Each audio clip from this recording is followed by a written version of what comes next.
कायद्याच्या तरतुदींचं पालन करून निर्णय घेतला। आमदार अपात्रतेच्या निर्णयावरून राहुल नार्वेकरांची प्रतिक्रिया आहे। मी घेतलेला निर्णय सुप्रीम कोर्टामध्ये टिकून राहील असं राहुल नार्वेकरांनी म्हटलंय। अपात्र ठरणाऱ्या व्यक्तीला मुख्यमंत्री केलं हे घटनेविरोधात असल्याचं राऊतांनी म्हटलंय।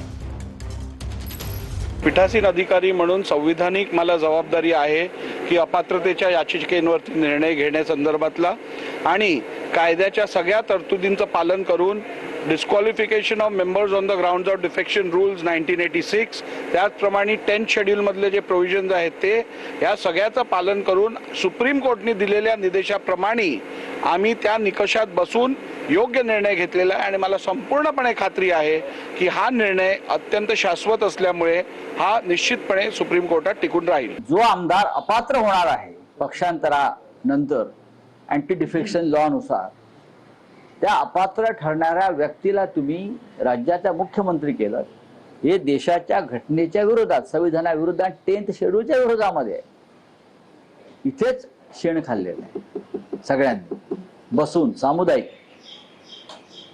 आणि त्याचे निर्माते अमित शहा जे आता पळतायत तोंड लपवून।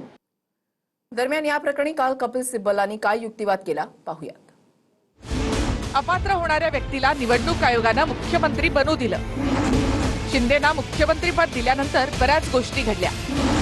निवडणूक आयोगाने सरसकट पक्ष चिन्ह शिंदेना दिलं। आयोगानं परस्पर निर्णय कसा घेतला असा सवाल सिब्बल यांनी केला। निवडणूक आयोगाने कोणतीही नोटीस दिली नाही। घडलेल्या घडामोडी पाहता त्यांना राजकीय मदत झाली। पक्षाने आमदारांना अपात्र करण्याची मागणी अध्यक्षांकडे केली होती। विधानसभा अध्यक्षांनी आमदारांना अपात्र केलं नाही। शिंदेने 2018ची पक्षाची घटना मान्य केली होती। फुटीनंतर पक्षाची घटना मान्य नाही हे म्हणणं चुकीचं आहे।